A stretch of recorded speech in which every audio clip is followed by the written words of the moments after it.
Welcome to the World of Horror podcast with Mom and Mac.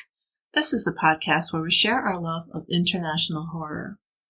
But sometimes I have my good friend and colleague Quinn McLaughlin come on to discuss a film that means the world of horror to her.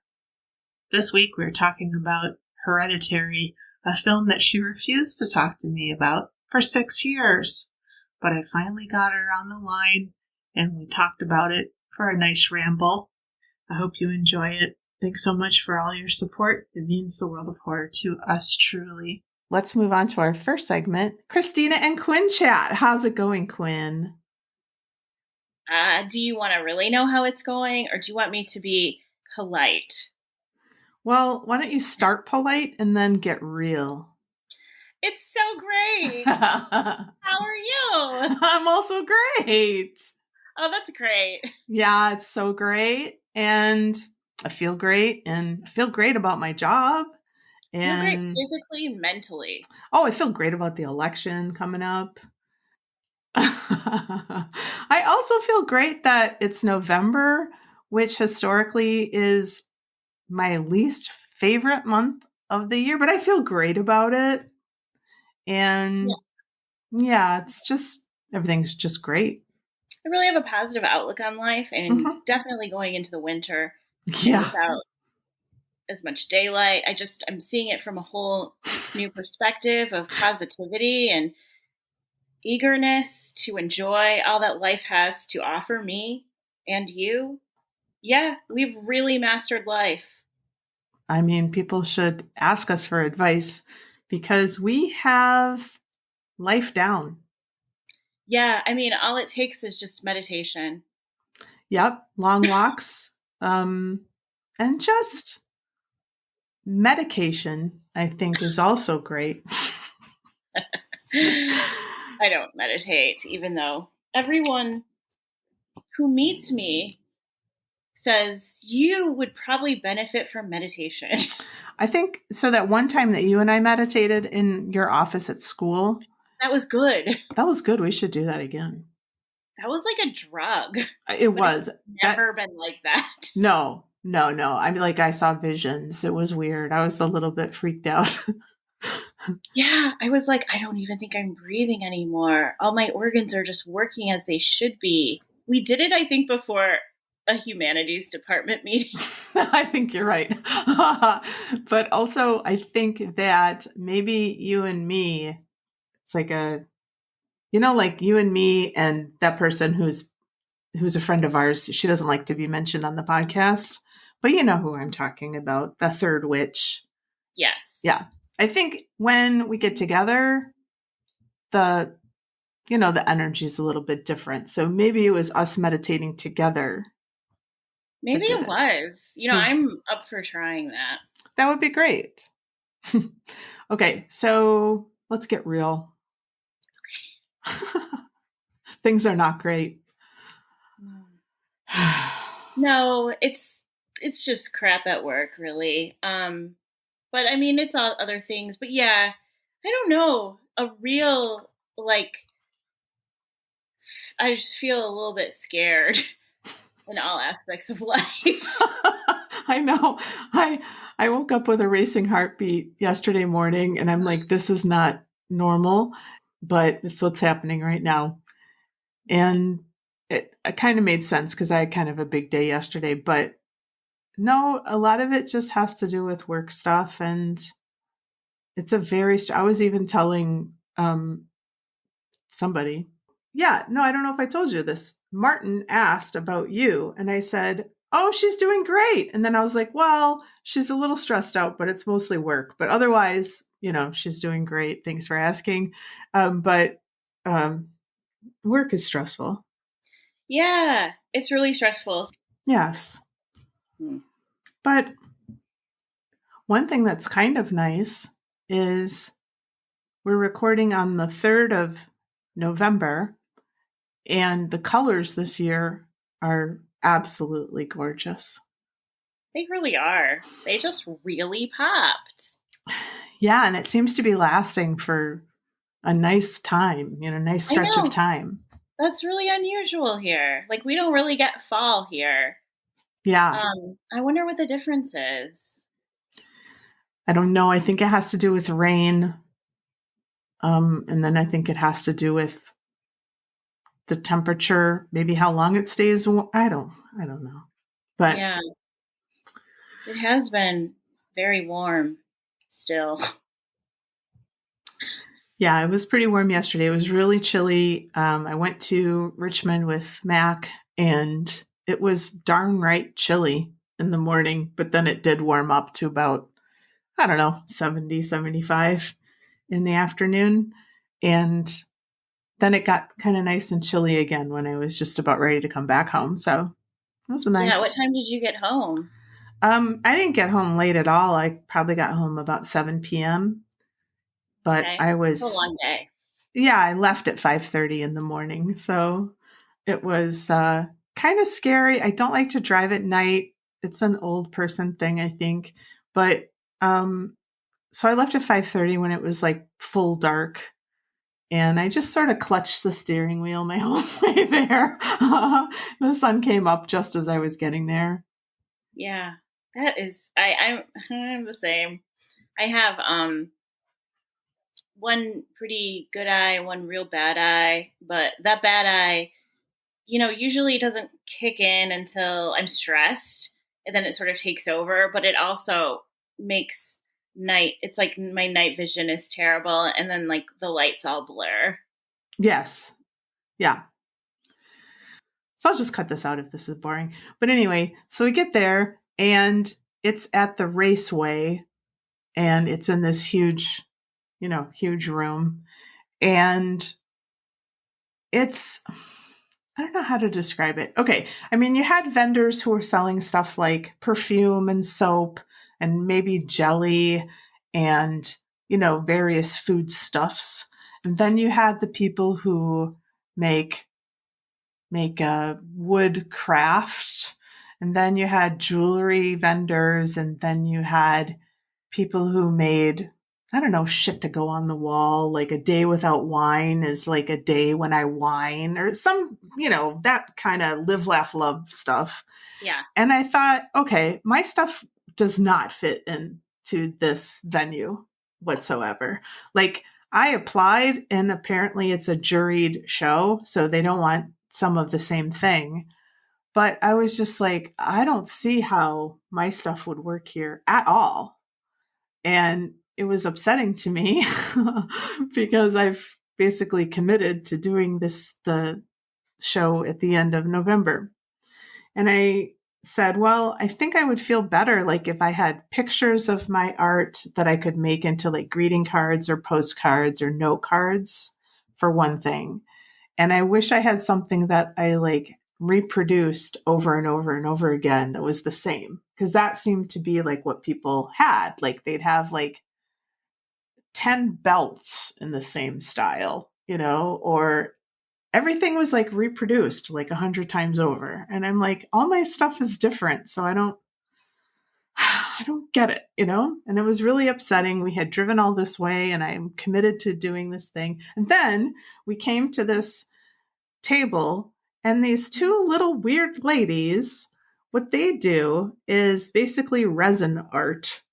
They take an existing photograph, like they had a photograph of an astronaut, and then they build up like something to go along with it. So with the astronaut, they had built up flowers. So the astronaut's holding flowers and the flowers are reflected in his like face guard thing.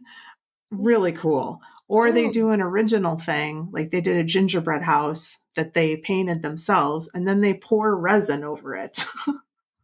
And I bought one of their pieces and it's an artificial flower in a vase that they cut in half and then they poured resin over it and I just love it. It's weird and it's interesting and unique. And I thought, okay, I can be the weirdo in Greensboro. Yeah.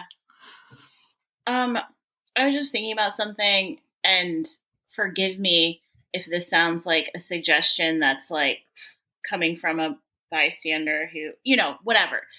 I don't know how long it takes to do things because I don't know anything really, in terms of mosaics. But what if, like, you took, like, one of your big pieces, like the heart, and you made mosaic magnets, like, of hearts? And then it could theme it a little bit, like, you know, pull it together maybe, and also have smaller things that, but that might not be something that's easy or quick to make either. Well, one thing is, I think this whole year is kind of information gathering. Like, I got a email yesterday that one of my pendants had sold in that one gallery. You know, the one by the Greek restaurant, the framing place. So one of my pendants sold. So that's amazing. That's amazing. Yeah. So, and somebody right before we started talking, somebody is interested in that heart piece. So maybe I will sell it to her, but I want to take a bunch of pictures first so I can reproduce the image in some form or another. Because these are one-of-a-kind pieces. I mean, I can sort of, she asked the question, is this still available or can you make something similar? And yes, I can, like, reproduce these things. But yeah, they take forever. So, but some things don't take forever. Like, I make barrettes, they don't take forever, and pendants and things like that take less time. So those kind of things, even though they're all different, I can do them I can do them faster. What about earrings? Earrings are tough. I don't have any bases for earrings right now, but I think I saw a YouTube video. She was basically making barrettes, but they're a little different than what I do. And so I could copy that style for barrette for earrings. I just think, like, if I were at like a show like that, I mean, I'm like a big earring person. I like posts. I mean, I have posts, but even just pieces of glass glued posts, like, I would buy that. Yeah, I mean, I would buy all the button earrings that I made, but nobody has. Yeah. I mean, some of these things I think I can definitely, take with me into next year and just get a little more organized, because I'm basically just diving into the deep end and just treading water. No, I'm just trying to figure out, like, what will sell. And I don't have any idea. What I think will sell probably won't.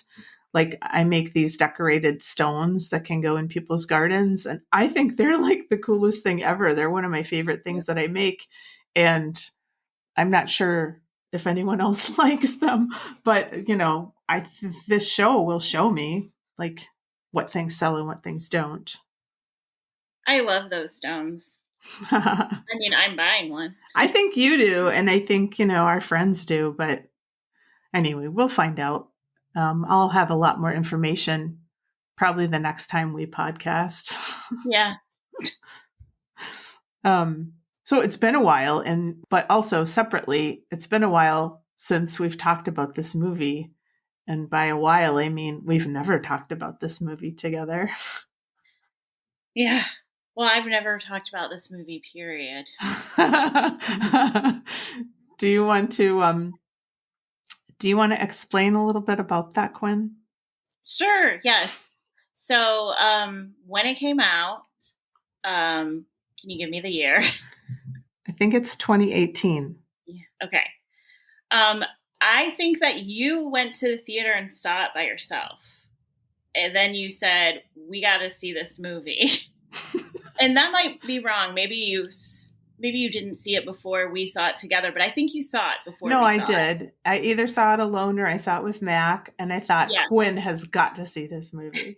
Yeah, and I kind of, I had seen trailers, but I hadn't seen trailers that sort of told all or whatever. And at the time, this movie, which this could be a detriment to the movie. It is for anything.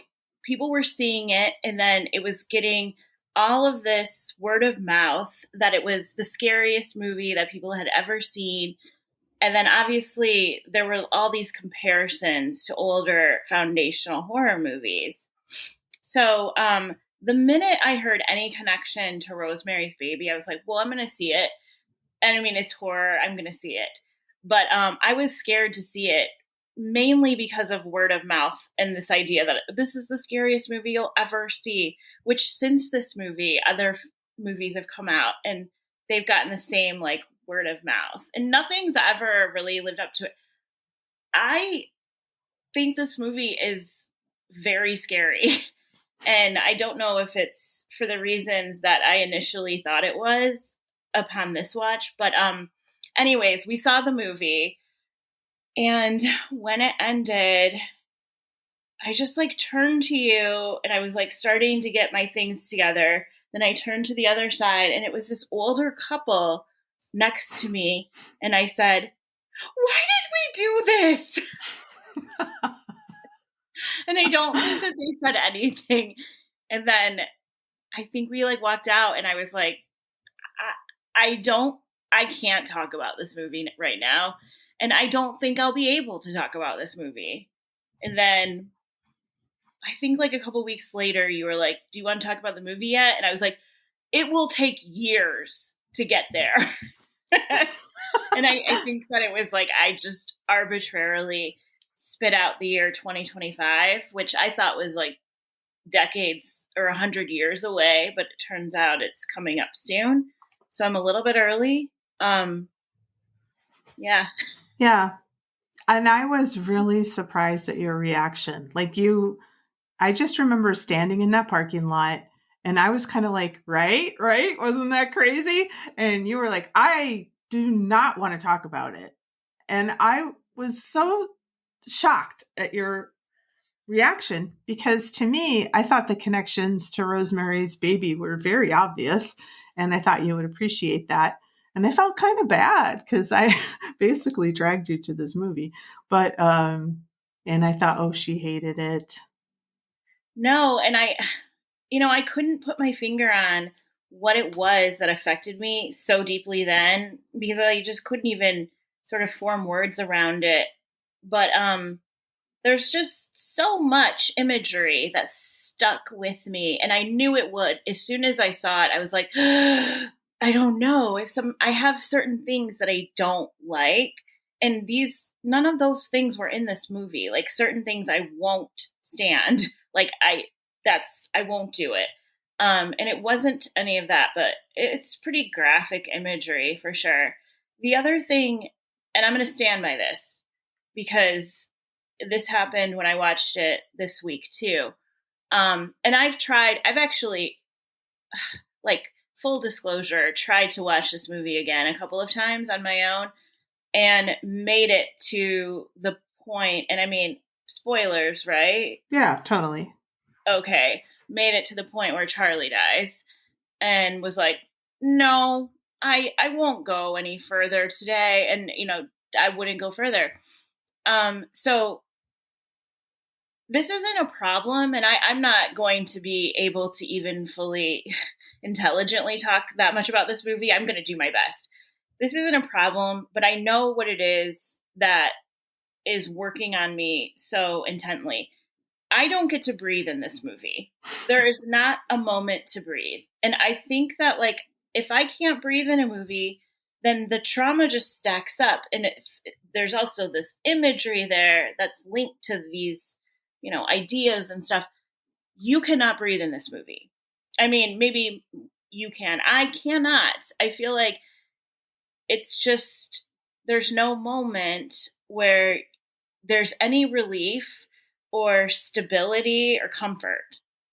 Like, I'm on edge the whole time.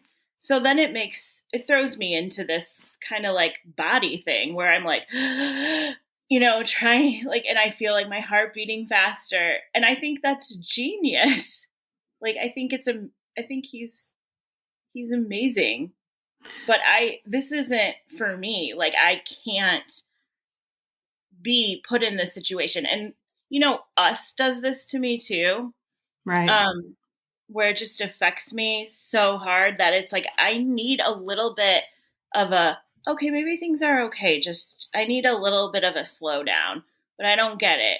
And you certainly don't get it in this movie.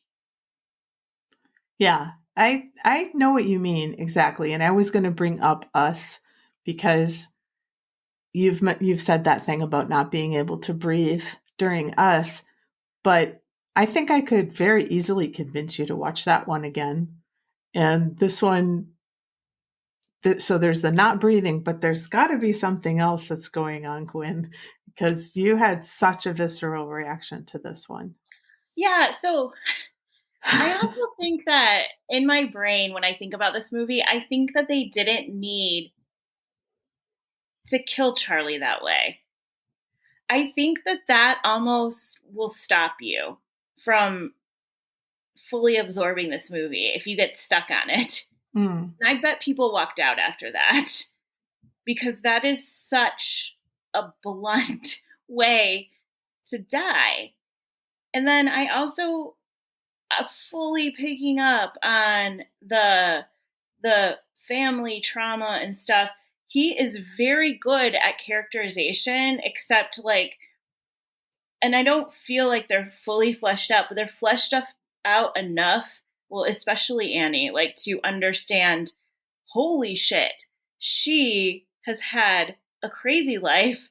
You know, she's dealt with a lot of obstacles and she's still very messed up from it. And she arguably she should be. But I think when you know that a person, a character in a movie like seems off in the beginning and then you sort of find out why, and like I like that because sometimes you don't get that. But like I don't know. I just think I think about too like fate, you know, and choice, or the idea of not being able to escape the sins of your parents. And I don't know, that's scary to me. Yeah. And I feel like that's very Rosemary's Baby-ish. I mean, there's that train is going to go down the track and there's nothing you can do about it. And I don't know why that doesn't scare me. It should. I guess and it's kind of funny because I teach philosophy and in my unit on free will, I never tell the students this, but I kind of do believe that most of our life is predetermined, and not in like a supernatural way, but who we're born to, I think has a lot to say about how our life turns out. And we used to have somebody on staff who was an expert in prenatal development. I think we've talked about this before. And she said basically everything that happens to you up to age 2 will determine what kind of adult you'll become. And you can sort of escape it after, in your 20s. But yeah, I'm down to like the nutrition of your mother. Yeah. So I just feel like because of all that, a lot of life is determined. And then with the supernatural stuff laid on top of it in a movie like this, I think I should be more scared than I am. I think for me, I don't know. It just didn't hit me as hard because I don't believe in the devil. So I'm just like, that's a story. And I don't go along with it all the way with Rosemary's Baby or with this movie or any other movie about the devil because I don't believe in the devil. So it doesn't hit me as hard as, say, like Home Invasion or something like that I feel like could definitely happen in my life. Yeah. Yeah, I don't know. Something about throwing religion into things, it pulls me in for sure. But then it also creates, I don't know, I'm really into religious horror, but it also has the power for me to like really scare me. Yeah. So. And I kind of like that about you because I think that religious horror is something that really works on your psyche. And you're willing to watch it anyway. Yeah, it's weird because that's not typical Quinn. Like usually I'm like, this really affects me, so no. Like I don't like it when people cut other people's appendages off. Right. And I know that, and I won't watch that stuff. But yeah, I'm really interested in religious horror, and it is kind of cool that it affects me so much, but I'm still cool with trying. Mm-hmm. Yeah. Oof. In fact, I think the first movie that you and I saw together as friends was The Novitiate with our bestie Margaret Qualley, and so I think that's revealing because that was a movie that we both agreed to see, and so. And I there's a lot out. It's not my favorite genre, but I mean, I'm happy to watch those films with you. I just think it's interesting the things that hit different people differently. So I do too. I think but we're talking, of course, about the film Hereditary, which in my mind, in my brain, thinking about this podcast, I've been like just hearing it as hereditary for some reason. But anyway, I'm not English, but I just love that pronunciation. But this is a 2018 American psychological horror film written and directed by Ari Aster in his feature directorial debut, which also is so astonishing that this guy got a budget of, I think it's $10 million to make this film. And it was his first one after the shorts that he made. Yeah, that's like, I don't know, Orson Welles-ish. Yes, definitely. Yeah. It stars Toni Collette, Alex Wolff, Millie Shapiro, Ann Dowd, and Gabriel Byrne. The film follows a grieving family tormented by sinister occurrences after the death of their secretive grandmother. Yeah, a couple interesting things about this film. One thing is the girl who plays Charlie is named Millie Shapiro, and apparently she had won a Tony for her performance in Matilda the Musical. Huh. And when she auditioned for Astor, he was like, yep, that's the one.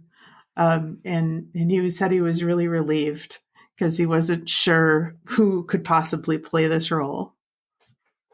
Yeah, I mean, I don't know if I've ever seen a creepier kid portrayal. Yeah, the whole section with the bird it hit me really hard this watch, but it's so memorable, and we'll just talk full spoilers, of this movie. But what happens in this section is it's sort of been established that Charlie's a bit of a weirdo, a bit of an outsider, and her teacher doesn't seem to like her too much, and a bird flies into the window and dies. And at recess, Charlie cuts off its head and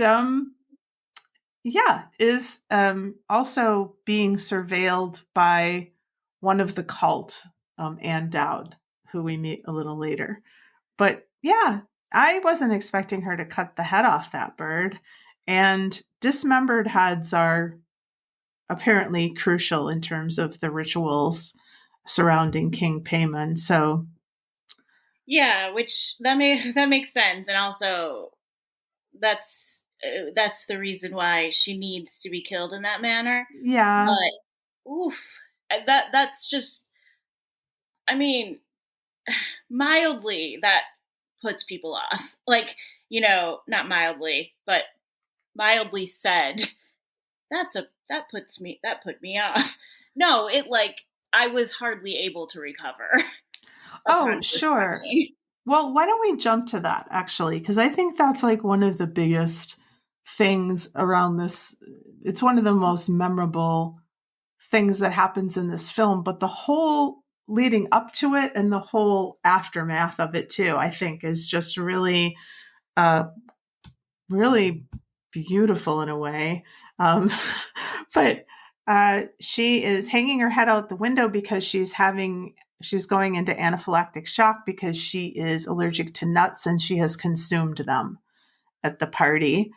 And her brother has reluctantly taken her to this party and has gotten high there, which he often does. But there's a beautiful shot of him running with her. He's carrying her and she's got her legs wrapped around him. And it's just, that is a very quick shot, but I just really love that. You know, we know that he loves her and he's very scared about the fact that she's going into shock. Yeah, so he's driving her to the hospital.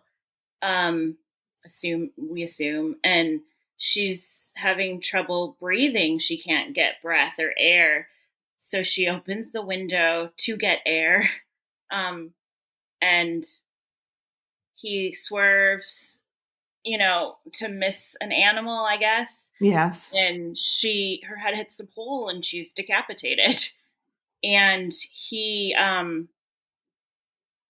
don't know if he goes back and looks or not. He just drives home with her body in the car and parks the car and gets out and goes to bed. Like, this is the way that he's dealt with it. And honestly, I don't know. That's such a crazy reaction. And that affected me, because I don't know. I mean, I don't know what I would do. I would want to say that I would run screaming, but this is how he reacts. And it's really cool. I mean, like, to see that, because that is unique and it is scary. That's scary to me. Yeah. I like the shot. There's a really far away shot of the car, and we've heard the sound,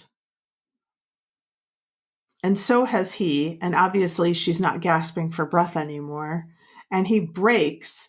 And then we get this far away shot of the car. And then we get an insert shot of him moving his foot from the brake to the gas. And then he, proceeds to drive home. And I just really think it's really lovely. And it reminds me of this short story. And I think it's called Wild Blueberries, but I don't know if you've ever read this story, but it's a story of two kids who go picking blueberries, and one of the younger kid dies for some reason. I don't know why. And the older one continues to pick blueberries because it's just that's what he was told to do, and he's got to do it. And I'm sure he's in shock, just like this kid.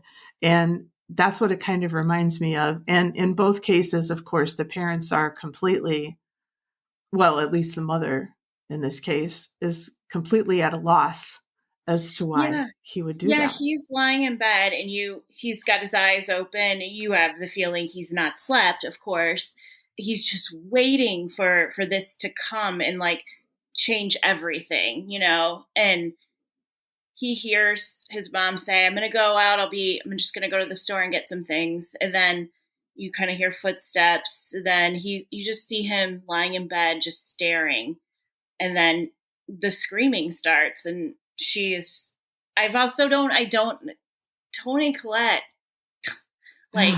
wow. I mean, I don't know. So, and she's, when you can understand what she's saying things like, I just want to die. I can't go on. And oh my God. But yeah, so after she's, discovered the body, then we get a scene of her basically literally doubled over in pain and saying those things. And I thought, what would that be like to hear as her son? You want to die because your daughter has died. But what does that mean for him? Is he the second in line in her affections? Was the daughter her favorite? I don't know. And I mean, I don't know, just in general, I don't think she treats them badly in the beginning, but she doesn't treat them with affection or emotion. And she's not treating anyone differently than the other, I didn't think. Yeah, she is so good. And Gabriel Byrne is good too, because I don't know, he's just so ineffective. And he's very good at that. But he's I think also a great face actor. So you can like really see these emotions, and you just get this idea that he is meant to carry them all, and he doesn't really have the energy to do it. No. And I mean, when we get all the backstory about the mother and how after Charlie was born, the grandmother wanted to breastfeed Charlie, that's fucking strange. But we see in her miniature that she has depicted that scene of the grandmother, of her giving the baby to the grandmother. So I'm like, did it happen? I think it did. I always thought it did, because she says that she wasn't speaking to her mother when she had her son, and then she was speaking to her when her daughter was born, and she said, so I gave her Charlie. So I think that she really did. Yeah. Okay, that's like super fucked up. And that's one fucked up detail in this fucked up family. I mean, the whole thing with the brother who hanged himself because he was convinced the mother was putting people into his brain, which she was. At least she was trying to.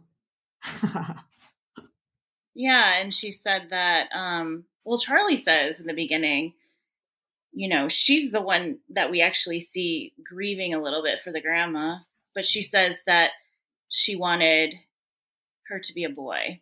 Right. And then you see later that the grandmother crochets these rugs with names, and one says Charles. Yeah. So, I mean, in any family, you could have the sense that your parent wanted you to be born a different gender. Like, that's not unheard of. I know a lot of people for whom that is true. Or you could have been born into a family where you knew you were the product of an accidental pregnancy. Like, that's not uncommon. But to know that, or to have the suggestion that your grandmother wanted you to be born a boy so that she could bring this demon into existence is like oh.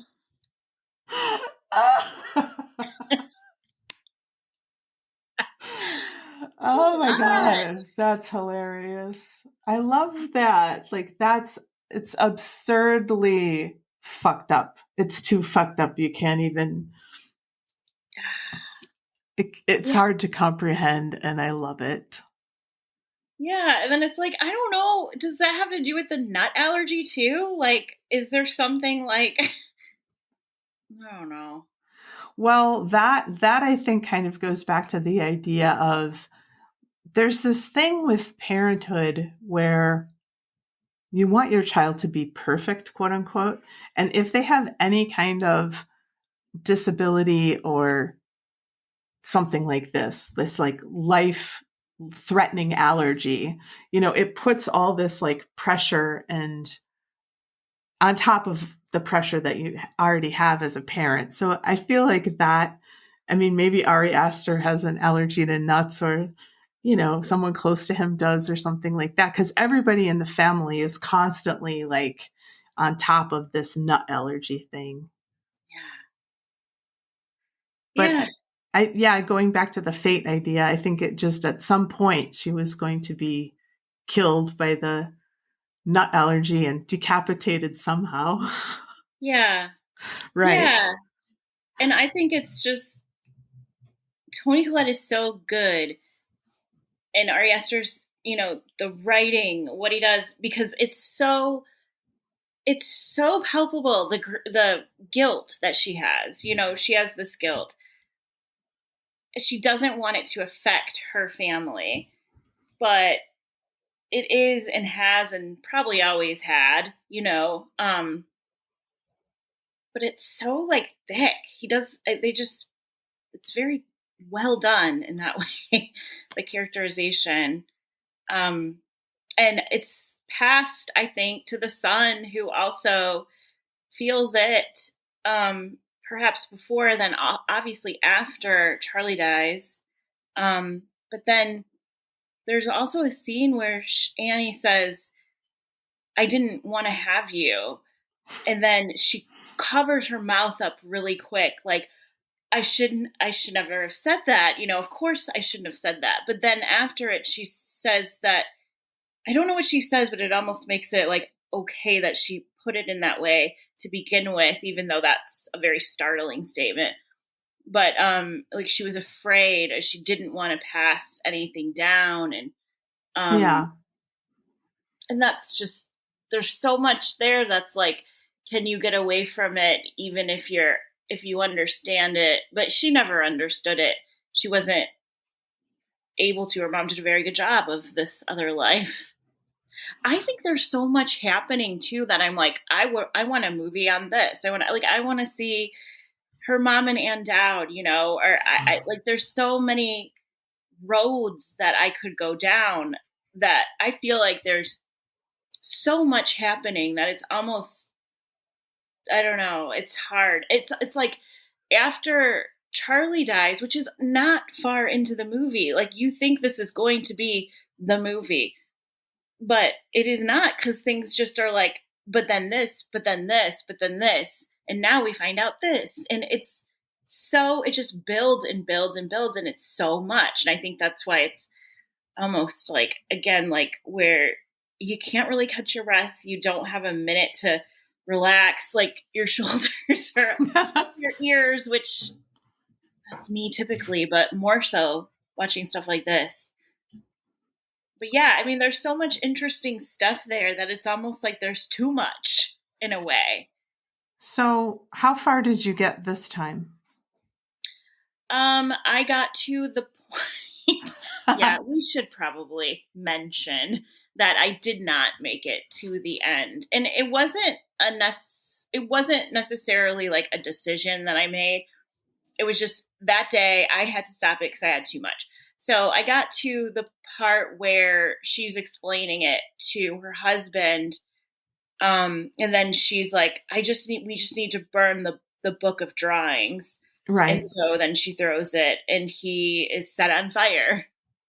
So we can talk about her going to Ann Dowd's house and the seance that they have at Ann Dowd's house, and then the seance that they have back at her house. Yeah. So I wanted to ask you, because you teach film, and, new cue balls to the podcast might not know this, but you teach film. And I always wanted to ask you, what do you think of that thing that he does in this film? He also does it in Midsommar, where the camera is upside down. What do you think about that? I think there's a more technical term than flip shot, but I know people call it that. I see it in Midsommar as being like, this, now everything changes. Now we enter something else. And in this one, we don't see it till later. Is it right before she goes into Ann Dowd's house? Yes. I think it's as she's going into the house. Yeah. So for him, I think I do see it as I'm flipping this world.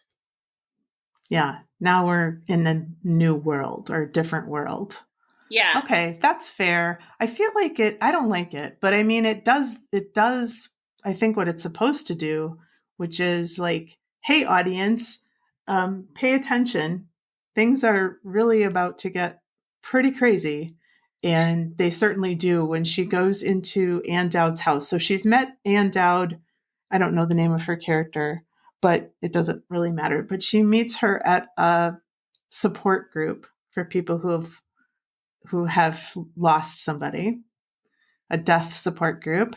And Ann Dowd has lost her grandson and daughter, I think, son, or anyway, child and grandchild.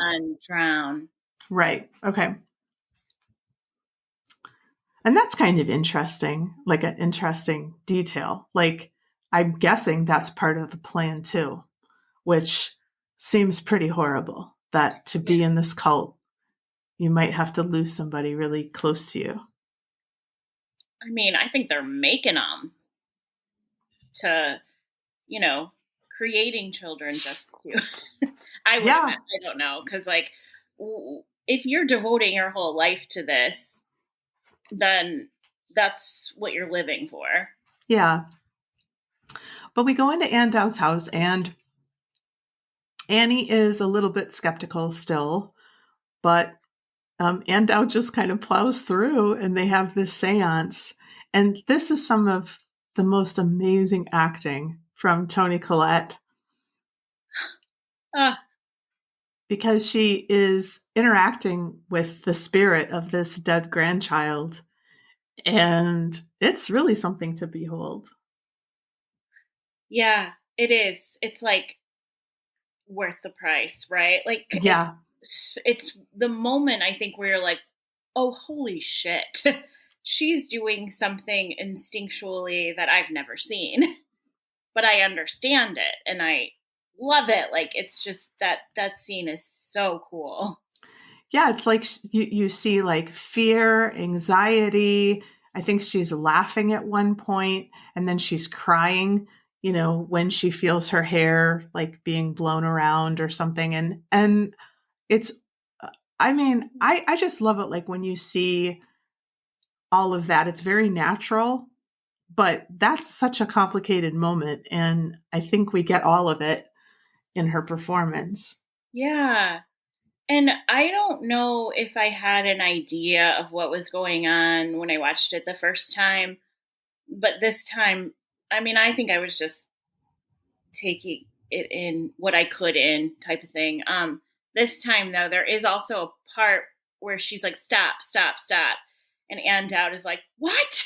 And it's like, you do see that she's got an, ulterior motive perhaps could be lurking there. I think preying on someone at a support group to me is like, I mean, I get like that she needed to hook her and get her somehow, but I like that. I like that writing. Yeah. Oh, yes. And I mean, I think Ann Dowd is somewhat wasted in this movie. Cue balls may know she's one of my favorite actors.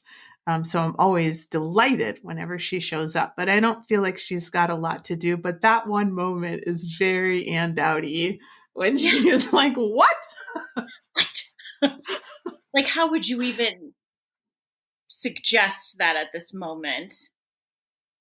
But, and we've seen the character that Toni Collette is playing. We've seen her have her breakdown, but before and after that, she's been really cold and sometimes cruel. But when she goes back to her house, she tries to do it by herself in the bathroom. And then she wakes up her husband and son and demands that they all come downstairs. And this is where I thought maybe Ari Aster has a bipolar mother or something like that, because this is really manic behavior. And at one point, Gabriel Byrne's character says, I can't do this with you anymore.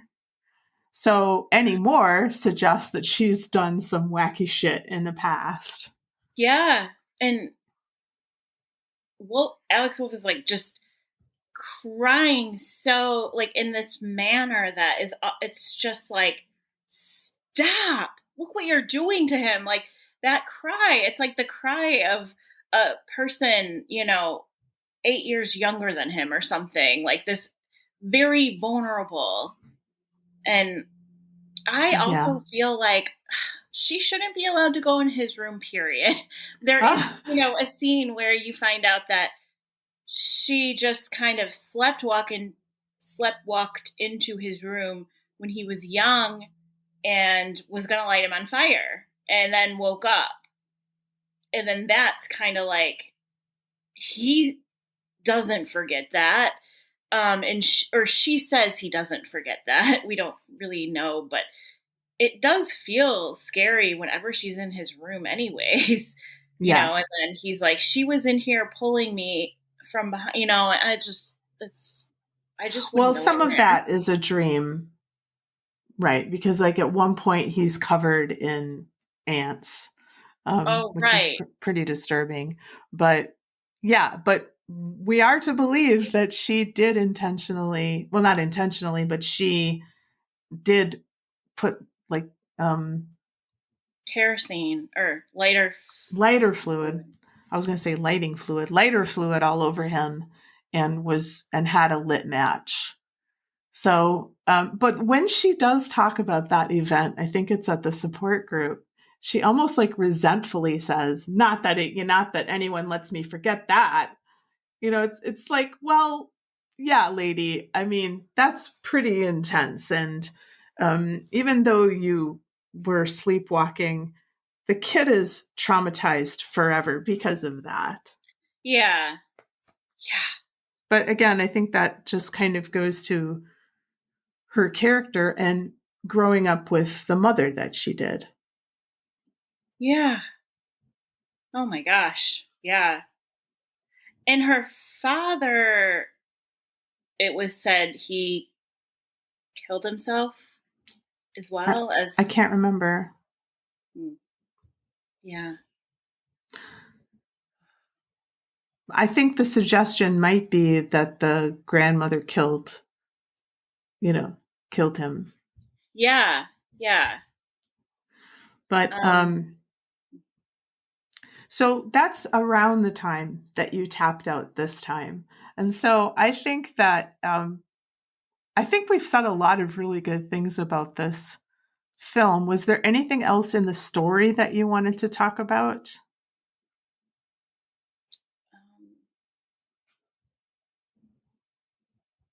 I love that scene with Handout outside of the school, where she's screaming his name and telling him to leave. I love the trances, you know, the idea of like, these people are so good that they are able to convince you. It's almost like when they are possessed that they have a completely different face. Yes. And I mean, they don't really, but it's so good. I think that's really well done. And I find this time watching, I don't think that Toni Collette looks like Shelley Duvall, but she reminds me of her in The Shining. And I mean, of course, there's Shining stuff in here. Yeah. Yeah.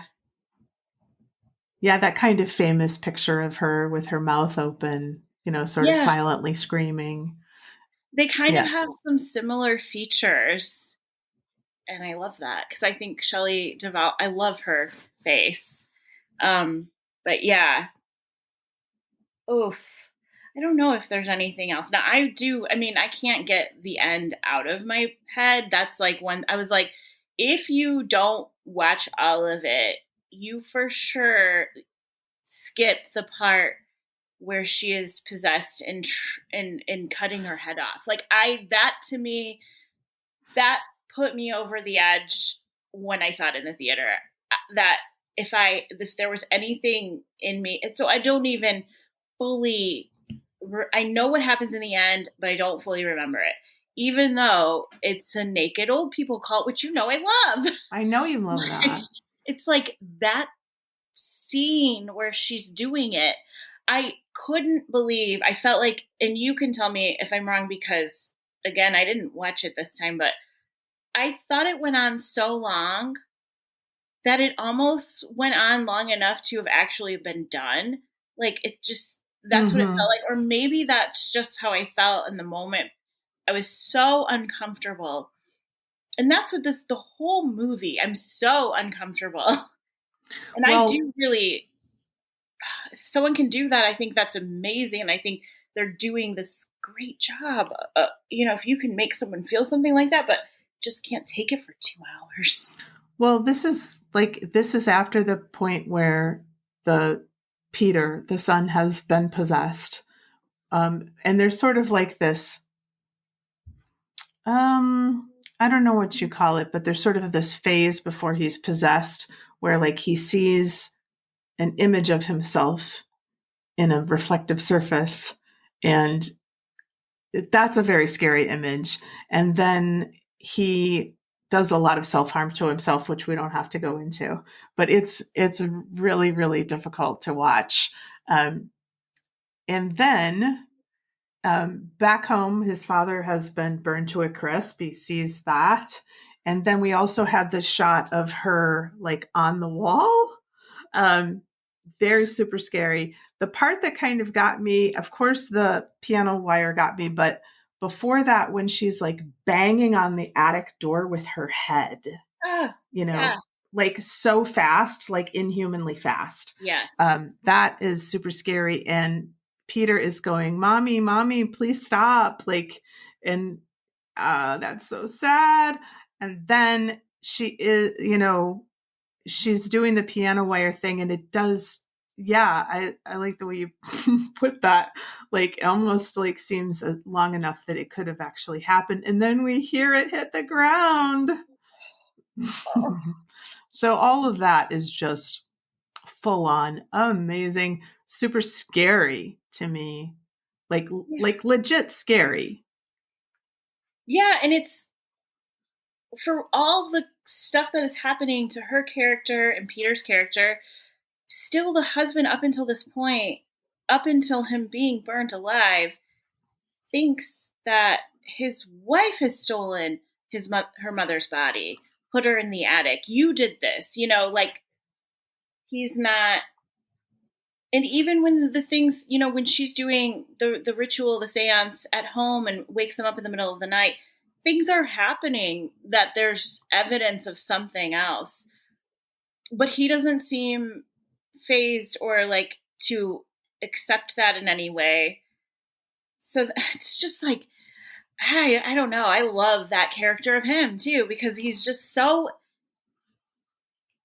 he just is so ineffective as any sort of support system, I don't know. Well, and it does seem like he was given the direction to just play it exhausted. Like he's just so emotionally exhausted. And I mean, after your wife has doused your elder child in lighter fluid, I mean, I don't know how you go on for 10 more years in that marriage. That's, I don't, yeah. That's, that would make you super tired. Yeah, and you do get the feeling from him that he feels like when Charlie's gone, like he's got to double protect Peter. And yes. Yeah. So well, right. I mean, and I feel like he has compassion for his son in a way that she doesn't. She can't bring that up in herself. Like she just literally doesn't have it in her to have sympathy for him. She does say at one moment, I know it was an accident, but I don't get the feeling that she has compassion for him at all. And she does acknowledge, though, that she knows he will have guilt forever because of it, regardless of how he processes it. Because she says that as a mother, she wished with everything she has that she could take that guilt away, but she can't. And yeah, that's such a heavy line. And I think that's another, that's a piece that freaks me out too, like the guilt and the understanding of that guilt. She knows exactly what that guilt is because I think she does feel guilty for having children. Well, and also her survivor's guilt because her brother died. Like that's a guilt that you can't articulate. It doesn't make any sense why you would live and your brother would die. And yeah. But, I mean, a lot of complicated relationships here. Kind of reminds me of Psycho almost. Like, in no way is this shoehorned into the episode, but it just reminds me of the end of Psycho when the mother, inside Norman's head says it's sad when a mother has to speak the words that condemn her own son. I'm not going to do the whole thing. But I do feel, even though that is shoehorned in, I do think that she does say the words that condemn her own son in Hereditary. There were some kind of fun facts that I learned looking at the Wikipedia for this. Oh. Did you know that this was filmed in Utah? No, I did not. Really gorgeous exteriors. But the interiors were built from scratch on a sound stage. Since each of the rooms was built on a stage, walls could be removed to shoot scenes at a much greater distance than a practical location would allow, creating the dollhouse aesthetic of the film. Yeah, and we haven't talked about, God, that opening shot is just beautiful perfection. And we haven't talked about, her work. So she's an artist and does miniatures, and seems to process things by working. But the other part of the movie too, which is not a huge deal because everything else becomes way more important, but she does have this deal with a show who's, an art dealer who's having a show, who's going to display this new work. And that is looming, that deadline is looming. And so that feels like another layer of anxiety, even though in the end, it really doesn't come into play in any way because there's way more anxiety everywhere else. But yeah, so I love that that's her job. And it's so cool. Like, what a unique thing. And of course, I don't know. You don't just put something like that in there because that creates so much work and extra stuff that we have to think that has something to do with the story. I mean, we cannot dismiss it. And then, yeah. I was thinking about that, and I was thinking about how because she recreates scenes from her own life, it's sort of like she can control those, almost the way a director can control, like, the way the story is told. So she's, directing maybe after the fact what the story was to her. And I think it's really great because, of course, when you're a writer, you have to figure out, like, what are the professions of these characters, even if it's only like one line of dialogue that you find out what they do. And I don't really know what Gabriel Byrne's character does, but I'm guessing he makes a lot of money, judging by how they live. And I don't know. I think sometimes there's a tension between, like, maybe a professional person and an artist in a marriage. Yeah. Because even though she's working, of course, could be seen that she's just playing in her studio or something like that. Yeah. And I know she says, I don't know why this stuck with me, but he comes in and sees her miniature of Charlie's death. And he says, you can't have this here. What if, Peter sees this? What would he think? And she said, well, this is just what happened. I display what happened in a neutral way. And whatever people take from it is what they take from it. And also, I think when you were like, I don't know what he does, I was like, he's a psychiatrist, but he's not. But I just I just was going to so confidently say that. Well, that I didn't realize that Alex Wolff was in the HBO program In Treatment. He was? Yeah, I didn't know that. But if Wikipedia is to be believed, he was. Interesting. I don't know. I don't know anything about King Payman, but apparently he shows up in a lot of different books and plays. And he's supposedly a king of hell who commands 200 legions of spirits or angels. He's obedient to Lucifer and manifests with a crown on his head, heralded by a host of spirits like men with trumpets and well-sounding cymbals and all other sorts of musical instruments. Which is pretty rough because one thing that I do in my life is I collect figurines of angels, and often they, herald things with musical instruments. Oh, yeah. Yeah, I've heard he's in other movies. I know he's referenced in movies I saw either before this or after this, so much so that I was like, oh, okay. You name it. Yeah. But I don't know. Yeah. And Dowd says a bunch of other names that I don't know in that scene where she's yelling at Peter at the high school. Oh, by the way, apparently the actual high school where they shot at is West High School, which is of interest to me because I went to a high school called West High School. It's all connected. What out? Yeah.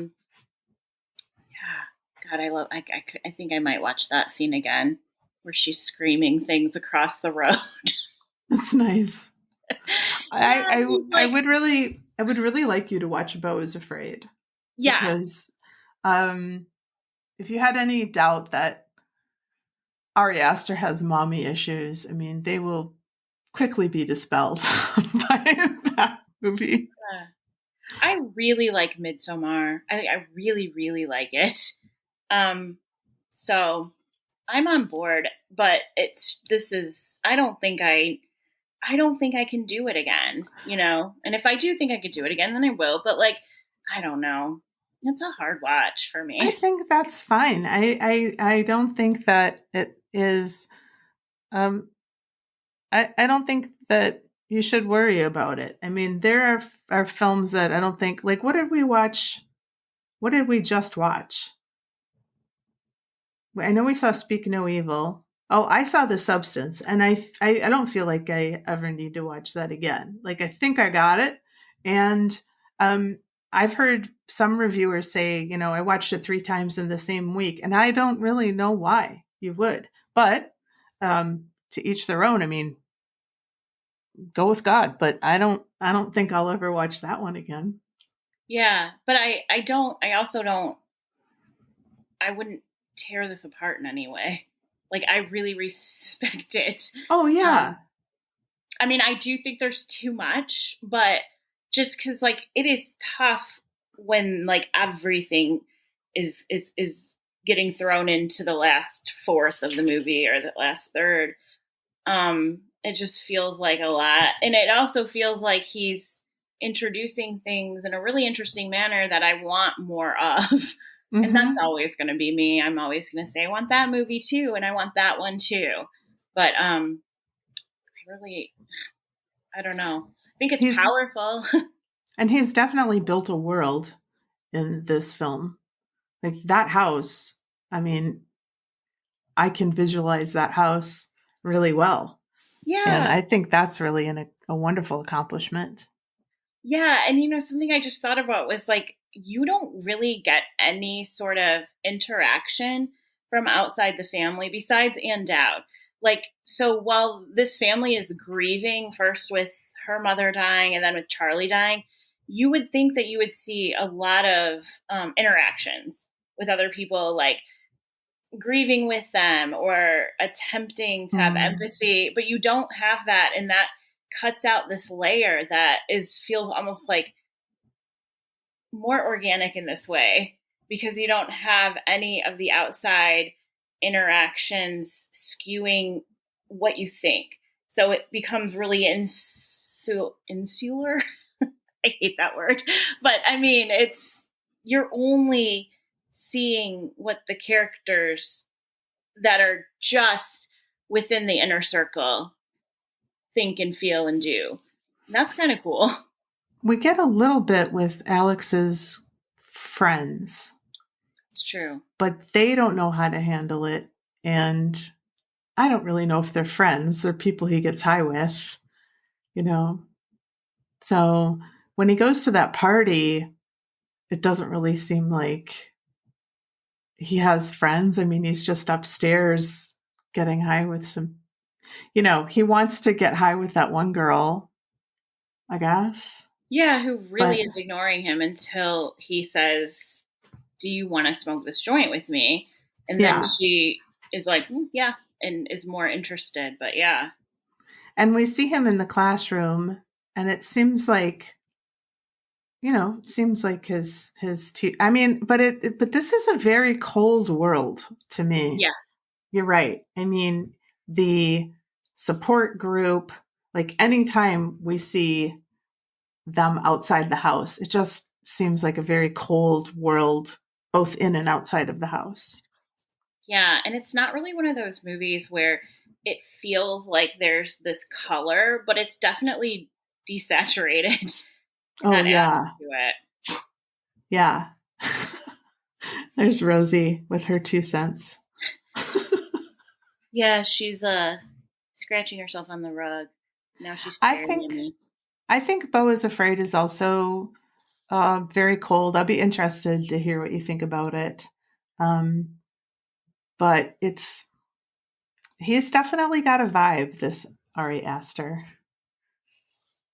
Yeah, I don't know. I know, again, like when the movie came out, it was very much heralded as something that is very much a lot of pressure to be.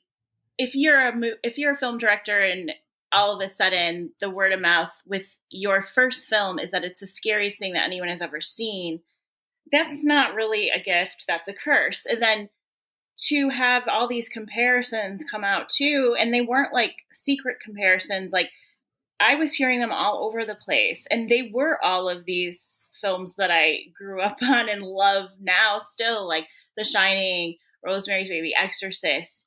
Like, don't look that's now. a curse to be connected to, because there's no way that can you live up to that? If you're comparing this one film to those three, pretty much arguably like the three most probably influential horror films, ever, then you're never going to live up to that.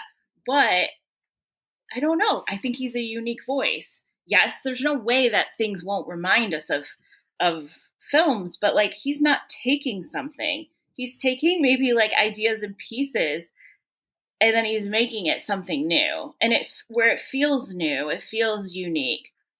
And we don't have tons of that. We don't in the horror genre. Maybe we do more now, but like in the 2000s and stuff, like 2000 to 2010 or even like 2012, like we weren't seeing anything unique and valuable, I like that I think it was shitty that that this movie came out and people started saying that stuff, because you could never live up to that.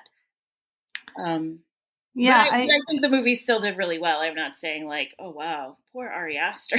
It obviously did very well. Yeah, and I feel like I may not love everything that he does, but I'm really glad that he's making films. And just like I'll see any Ty West film, I'll see any Ari Aster film. It took me a long time to watch Beau is Afraid, I will admit that. But I'm glad I did, and I've seen it a couple times now, and I've never seen Midsommar more than once, but I appreciate that film a lot. I think I'm glad he's making films. I think he's got a strong voice. I do think, he's a little cold. I wish there was a little more heart in his work, but maybe that will come. Yeah. Yeah. It's even Midsommar. Yeah, you're right. Like so beautiful, vibrant colors, still very cold, very cold. And maybe it will never come. Maybe he's just that's not his thing.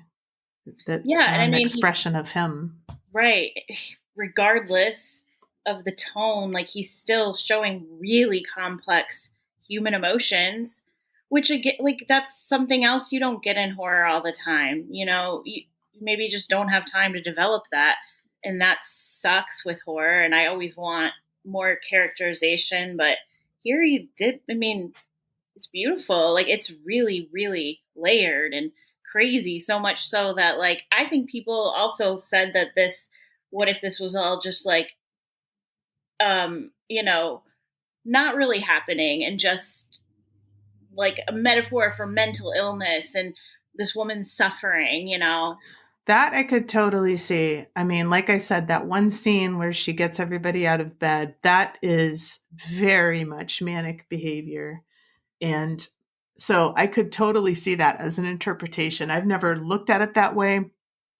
I've been a little curious about her backstory in terms of her, in terms of her mental health, but I could totally see that. That would be a fun road to go down. Just like we went down one time with Burning, that film, how we looked at it like one way and then we looked at it completely like from the opposite perspective. Oh, I love that movie so much. Oh, me too. That was like, oh, I'm so grateful for you for introducing me to that one, because it's just like, I don't know, it affected me so much. And then I recently watched it again, and oh God, it's so good. It's so good. Well, any final thoughts then, Quinn, on Hereditary? No, I don't think we probably touched on even a fraction of it, but no, I'm hereditaried out. Well, we have one more on the hook, and then we'll have to see what we're going to watch after that. But the next film that I have twisted your arm to see is Lady in a Cage. And so Cue Balls and WoHos, you can look for that one probably in December, late December, I'm thinking. Yeah. Yeah. Well, thank you for joining me today, Quinn, to talk about Hereditary. It was wonderful as per. And I hope you have a really wonderful rest of your day. Thank you. It's still early-ish. No, not really that early. But yeah. We got an extra hour. What we choose to do with it is, who knows? Wish I had something clever to say there.